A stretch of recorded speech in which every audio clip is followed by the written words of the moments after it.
Hi നമസ്കാരം, ഞാൻ doctor നബ്ല. എല്ലാവർക്കും നബ്ലാസ് ഡെന്റൽ ടോക്കിലേക്ക് സ്വാഗതം. ഇന്ന് നമുക്ക് നിര തെറ്റിയ പല്ലുകളാണ് നിങ്ങളുടെ പ്രശ്നമെങ്കിൽ അത് എന്തുകൊണ്ടാണ് വരുന്നത്, അതിനുള്ള ട്രീറ്റ്മെൻറ്റ് എന്താണ് എന്നൊക്കെ നമുക്ക് ഇന്നത്തെ വീഡിയോയിലൂടെ നോക്കാം.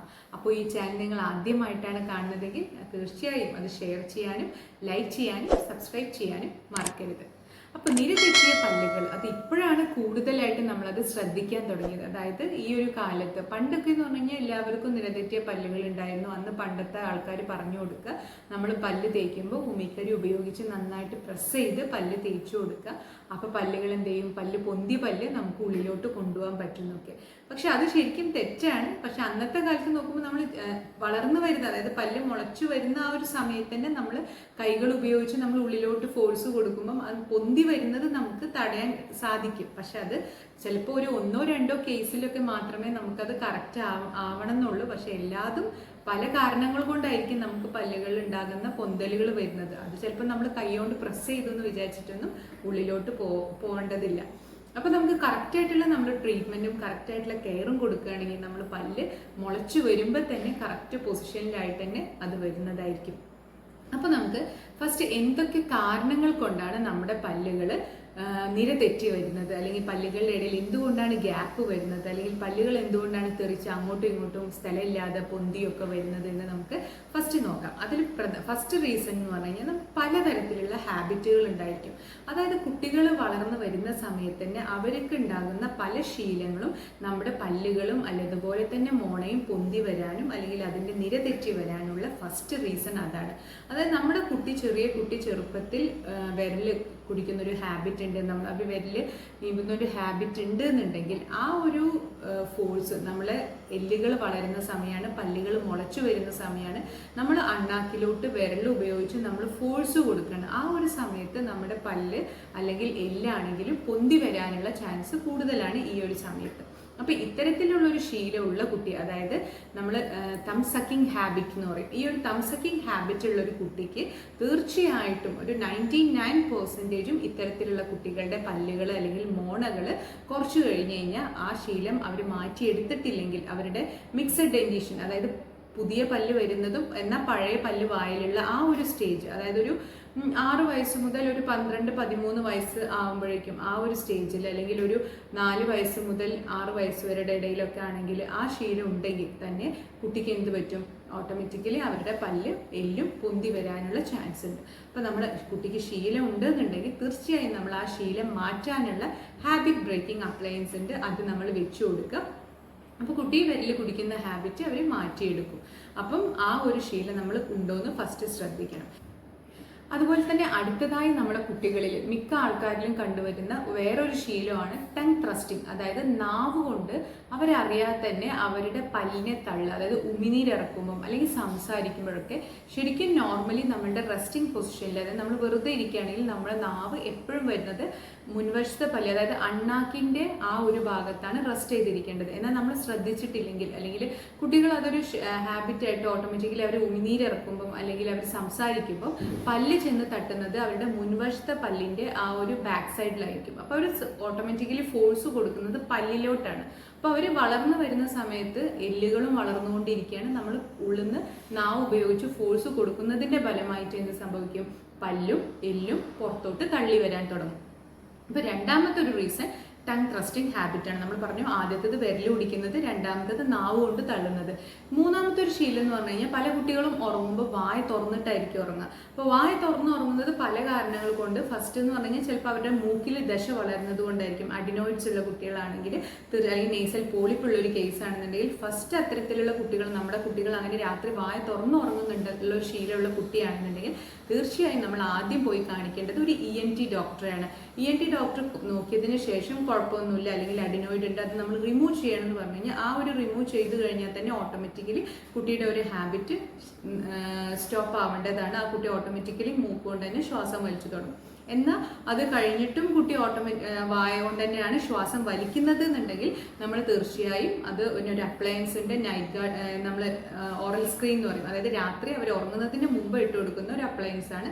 അത് ഇട്ട് കൊടുത്തു കഴിഞ്ഞാലും കുട്ടിക്ക് ഈ ഒരു ശീലം മാറ്റി കൊടുക്കാൻ പറ്റും. അപ്പം നമ്മൾ കുട്ടി വളരുന്ന ഒരു സമയത്ത്, അതായത് ഒരു 13 വയസ്സിൻ്റെ ഉള്ളിലുള്ള ഒരു സമയത്ത് കുട്ടിക്ക് പല്ലിന് പൊന്തൽ വരികയാണ്, അല്ലെങ്കിൽ കുട്ടീൻ്റെ പല്ലുകൾ മുളച്ചു വരുന്ന സമയത്ത് കുട്ടികൾക്ക് ഇത്തരത്തിലുള്ള മാറ്റങ്ങൾ കാണുകയാണെങ്കിൽ നമ്മൾ തീർച്ചയായും ഇത് മാറ്റാനുള്ള പലതരത്തിലുള്ള അപ്ലയൻസുകളുണ്ട്. ഇത് ഉപയോഗിച്ച് നമുക്ക് കുട്ടികളുടെ ശീലങ്ങൾ മാറ്റിയെടുക്കാവുന്നതാണ്. ഇങ്ങനെ നമ്മൾ തുടക്കത്തിൽ തന്നെ ശ്രദ്ധിച്ചു കഴിഞ്ഞ് കഴിഞ്ഞാൽ പിന്നീട് അവർക്ക് പല്ലിൽ മുത്തുവെച്ച് കമ്പി ഇടുന്നത് നമുക്ക് ഒരു പരിധി വരെ നമുക്കത് തടയാൻ സാധിക്കും. ഇനി അവർ വളർന്നു, അവർക്ക് അതുപോലെ തന്നെ ഒരു 13 വയസ്സ് കഴിഞ്ഞിട്ട് കുട്ടിയുടെ വായിൽ പല്ല് വീണ്ടും ഇതേപോലെ ക്രൗഡിങ് ഉണ്ട്, നന്നായിട്ട് പൊന്തലുണ്ട്, അല്ലെങ്കിൽ പല്ലുകളൊക്കെ അങ്ങനെ നിര തെറ്റിയിട്ട് വരികയാണ്, അല്ലെങ്കിൽ പല്ലുകളുടെ ഇടയിൽ നന്നായിട്ട് ഗ്യാപ്പ് ഉണ്ട് എന്നുണ്ടെങ്കിൽ നമുക്ക് അത്തരത്തിലുള്ള കേസിൽ പല്ലിൽ മുത്ത് വെച്ച് കമ്പി ഇട്ട് കൊടുത്തിട്ട് നമുക്ക് ആ പല്ലുകൾ കറക്റ്റ് ചെയ്ത് കൊടുക്കാൻ പറ്റും. അതുപോലെ തന്നെ അലൈനറുകൾ ഉപയോഗിച്ച് നമുക്ക് ആ പല്ലുകൾ കറക്റ്റ് ചെയ്ത് കൊടുക്കാൻ പറ്റും. പിന്നെ വേറൊരു കാരണം എന്ന് പറഞ്ഞു കഴിഞ്ഞാൽ നമ്മൾ ചെറിയ കുട്ടികൾ പാൽപ്പല്ലാകുമ്പോൾ പാൽപ്പല്ലിൽ കേട് വന്നിട്ട് കുട്ടികൾക്ക് പെയിന് വന്നു കഴിഞ്ഞാൽ അതിൻ്റെ കറക്റ്റ് സമയത്തല്ലാതെ തന്നെ നമ്മൾ നേരത്തെ ആ പല്ലുകൾ പറിച്ചു ചെയ്ത് കഴിഞ്ഞാൽ ഓട്ടോമാറ്റിക് എന്ത് വരും, നമ്മൾ പുതിയ പല്ല് വരേണ്ട സമയത്തിൻ്റെ മുമ്പാണ് കുറേ മുമ്പാണ് പല്ല് പറിച്ചു കൊടുക്കുന്നത്, ആ സമയമാകുമ്പോഴേക്കും തൊട്ടടുത്ത പല്ലുകൾ ചെരിയാൻ തുടങ്ങും. അപ്പം പുതിയ പല്ലിന് വരാനുള്ള സ്പേസ് ഉണ്ടാവില്ല, അത് ഓട്ടോമാറ്റിക്കലി അങ്ങോട്ടും ഇങ്ങോട്ടും തിരിഞ്ഞു വരും. അപ്പം ആ ഒരു റീസൺ കൊണ്ടും നമുക്ക് വരാനുള്ള ചാൻസ് ഉണ്ട്. പിന്നെ അതുപോലെ തന്നെ നമ്മൾ വലിയ പല്ലാണെങ്കിൽ മുളച്ചു വരുന്ന പല്ല് നമുക്ക് പ്രെഡിക്റ്റ് ചെയ്യാൻ പറ്റില്ല എങ്ങനത്തെ പല്ലായിരിക്കും. ചില ആൾക്കാർക്ക് അത് വലിയ പല്ലായിരിക്കും, ചില ആൾക്കാർക്ക് കമ്പാരിറ്റീവ്ലി അത് ചെറുതായിരിക്കും. പിന്നെ അവരുടെ അതായത് ഫാമിലി നോക്കിയിട്ടും ഒക്കെ അത് റിലേറ്റഡ് ആണ്, അവരുടെ പാരൻസിന് റിലേറ്റഡ് ആയിരിക്കും, അതുപോലെ തന്നെ എല്ലാം റിലേറ്റഡ് ആയിട്ടാണ് വരുന്നത്. അപ്പോൾ ചിലപ്പോൾ പാരൻസിനൊക്കെ വലിയ പല്ലായിരിക്കും, അതിന് റിലേറ്റഡ് ആയിരിക്കും ഈ കുട്ടിക്കും ഇങ്ങനത്തെ വലിയ പല്ല് വരുന്നത്. പക്ഷേ കുട്ടി വലുതാവുന്നതനുസരിച്ചിട്ട് ഇപ്പോൾ ചെറിയ ഫേസ് ആയതുകൊണ്ട് നമുക്ക് ആ പല്ല് വലിയ പല്ലായി തോന്നും, കുട്ടി വലുതാവും വലിയ ഫേസൊക്കെ ആകുമ്പോഴേക്കും ആ പല്ല് ആ കുട്ടിക്ക് മാച്ച് ആയിരിക്കും. അപ്പോൾ ആ ഒരു റീസൺ കൊണ്ടും പല്ലിൽ എന്ത് വരും, ക്രൗഡിങ് വരാനുള്ള ചാൻസ് ഉണ്ട്. ചെറിയ എല്ലും പല്ലുകൾ വലിയ പല്ലാണെങ്കിൽ ക്രൗഡിങ് വരാനുള്ള ചാൻസ് ഉണ്ട്. പിന്നെ ഒരു ചാൻസ് എന്ന് പറഞ്ഞു കഴിഞ്ഞാൽ സ്പേസിങ് വരുന്നത്, അതായത് വലിയ എല്ലായിരിക്കും പക്ഷെ പല്ലുകളൊക്കെ നോർമൽ സൈസ് ആകുമ്പോൾ എന്ത് പറ്റും, എല്ലാ പല്ലുകളുടെ ഇടയിലും ഗ്യാപ്പ് വരാനുള്ള ചാൻസ് ഉണ്ട്. അപ്പോൾ ഇത്തരത്തിലുള്ള പല്ലുകളിൽ ഉണ്ടാകുന്ന എല്ലാ ബുദ്ധിമുട്ടുകളും നമുക്ക് തുടക്കത്തിൽ തന്നെ നമ്മൾ ശ്രദ്ധിച്ചു കഴിഞ്ഞാൽ, ഇപ്പോൾ പാൽപ്പല്ല് പറിക്കേണ്ട ഒരു അവസ്ഥ വന്നു കഴിഞ്ഞാൽ പല്ല് പറിച്ചതിന് ശേഷം നമ്മൾ എന്ത് ചെയ്യാം, അവർക്ക് സ്പേസ് മെയിൻറ്റെയിനർ എന്ന് പറയും, അതായത് കുട്ടികളുടെ പല്ലുകൾ നിര തെറ്റാതെ ആ കറക്റ്റ് ലെവലിൽ പിടിച്ച് നിർത്താൻ വേണ്ടിയിട്ട് നമ്മൾ അവർക്ക് സ്പേസ് മെയിൻറ്റെയിനർ ഇട്ട് കൊടുക്കും. എന്നിട്ട് നമ്മൾ ആ പുതിയ പല്ല് വരുന്ന സമയത്ത് നമ്മൾ ഈ സ്പേസ് മെയിൻറ്റെയിനർ റിമൂവ് ചെയ്ത് കഴിഞ്ഞാൽ ഓട്ടോമാറ്റിക്കലി ആ പുതിയ പല്ല് ആ ഗ്യാപ്പിലോട്ട് കയറി വരും. അപ്പോൾ അങ്ങനെ നമ്മൾ ശ്രദ്ധിച്ചു കഴിഞ്ഞ് കഴിഞ്ഞാൽ കുട്ടികളുടെ പല്ല് നമുക്ക് നിര തെറ്റാതെയും അല്ലെങ്കിൽ അതിൻ്റെ കറക്റ്റ് പൊസിഷനിൽ മാറാതെയും നമുക്ക് പല്ലുകളെ മുളച്ചു വരുന്നത് തന്നെ കറക്റ്റാക്കി കൊണ്ടുവരാൻ സാധിക്കും. അപ്പോൾ നമ്മൾ എല്ലാം നിസ്സാരമാക്കിയിടാതെ കുട്ടികളുടെ ഓരോ സ്റ്റേജും നമ്മൾ നോക്കണം. കുട്ടികളുടെ പാരൻസ് എന്ന നിലയിൽ നമ്മൾ എപ്പോഴും ശ്രദ്ധിക്കേണ്ട ഒന്നാണ് അവരുടെ ഓരോ കാര്യങ്ങളും, അതായത് അവരുടെ ആണെങ്കിലും അവരുടെ ശരീരത്തിലെ ഓരോ ഭാഗങ്ങളും. ഈവൻ ചില പാരൻസ് ഒക്കെ കാണാൻ കുട്ടികൾ വരുമ്പം അവരുടെ നഖങ്ങളൊക്കെ അതിൻ്റെ ഉള്ളിലൊക്കെ ഫുൾ അഴുക്കുകളായിട്ടും അല്ലെങ്കിൽ ഹെയർ ആണെങ്കിലും പ്രോപ്പറായിട്ട് ക്ലീൻ ആക്കാതെ ഒക്കെ വരുന്നത് നമുക്ക് കാണാം. അവരതായത് അവരുടെ തിരക്ക് കാരണമോ അല്ലെങ്കിൽ അവരുടെ ബിസി ലൈഫ് കാരണമോ ആയിരിക്കാം, പക്ഷെ നമ്മൾ ഒരിക്കലും അങ്ങനെ പാടില്ല. നമ്മുടെ കുട്ടികളുടെ ഓരോ ഭാഗങ്ങളും നമ്മൾ കറക്റ്റായിട്ട് അറിഞ്ഞിരിക്കണം. അതായത് ഈവൻ ഈ ചെവിയുടെ ഉള്ളിൽ ക്ലീൻ ചെയ്ത് കൊടുക്കണം, അതുപോലെ തന്നെ അവരുടെ നഖങ്ങൾ ക്ലീൻ ചെയ്ത് കൊടുക്കുക, കറക്റ്റായിട്ട് പ്രോപ്പറായിട്ട് അത് വെട്ടി വൃത്തിയിൽ കൊണ്ടു നടക്കുക. അതുപോലെ മുടിയാണെങ്കിലും അത് ക്ലീനായിട്ട് കൊണ്ടുവെക്കുക. അതുപോലെ തന്നെ വായയുടെ കാര്യമാണെങ്കിൽ, അതായത് വായിൽ എല്ലാ പല്ലും നമ്മൾ ശ്രദ്ധിക്കണം. ഈവൻ അവർ ബ്രഷ് ചെയ്യുകയാണെങ്കിൽ പോലും നമ്മൾ ജസ്റ്റ് ഒന്ന് നോക്കിയാൽ നമുക്ക് തന്നെ മനസ്സിലാക്കാൻ പറ്റും പല്ലിൽ കേടുണ്ടോ പല്ലിൽ കേടില്ലേ എന്നുള്ളത്. അങ്ങനെ കേട് തുടക്കത്തിൽ തന്നെ ഉണ്ടെങ്കിൽ നമ്മളത് വേഗം പോയിട്ട് അത് അടച്ചു കൊടുക്കുക. നല്ല ഡീപ്പാവാതെ നമ്മളത് ശ്രദ്ധിക്കുക. ഡീപ്പായിട്ട് പെയിന് വരുമ്പോഴാണ് പല പേരൻസും അറിയുന്നത്. അപ്പോൾ ആ ഒരു അവസ്ഥ നമ്മൾ വരാതെ നോക്കുക. പിന്നെന്ന് പറഞ്ഞാൽ ഇതേപോലെ ക്രൗഡിങ് നമുക്ക് കണ്ടാൽ തന്നെ മനസ്സിലാക്കാൻ പറ്റും മുൻവശത്തെ എല്ലിനാണോ പൊന്തൽ, അതുപോലെ പല്ലിനാണോ പൊന്തൽ എന്നുള്ളത്. അപ്പോൾ ഈ ഒരു പൊന്തൽ നമ്മൾ കാണുമ്പോൾ തുടക്കത്തിൽ തന്നെ, അപ്പോൾ അത് ചെറിയൊരു കുട്ടി ആകുന്ന സമയത്ത് കുട്ടിക്ക് ഇങ്ങനത്തെ ശീലങ്ങൾ ഉണ്ടെങ്കിൽ നമ്മളത് നെഗ്ലക്റ്റ് ചെയ്യാതെ നമ്മളത് ഡോക്ടറെ അടുത്ത് പോയി കാണിച്ചിട്ട് അതിന് വേണ്ട ചികിത്സകൾ നമ്മൾ ചെയ്തു കൊടുക്കുക. അതുപോലെ തന്നെ അത് വളർന്ന് കുട്ടിക്ക് പൊന്തൽ വരികയാണെങ്കിൽ നമ്മൾ ആ ഒരു സമയത്ത് എന്താണോ ട്രീറ്റ്മെൻറ്റ് ചെയ്യാൻ ഡോക്ടർ സജസ്റ്റ് ചെയ്യുന്നത് അത് നമ്മൾ കറക്റ്റ് പ്രോപ്പറായിട്ട് ചെയ്തു കൊടുക്കുക. അപ്പോൾ നമുക്ക് എല്ലാ ട്രീറ്റ്മെൻറ്റുകളും ഇപ്പോൾ എല്ലാ ക്ലിനിക്കിലും അവൈലബിൾ ആണ്. നമ്മൾ പ്രോപ്പറായിട്ടൊരു 6 months കൂടുമ്പോൾ നമ്മളുടെ ഡെൻ്റൽ ചെക്കപ്പ് നമ്മൾ ചെയ്യുക.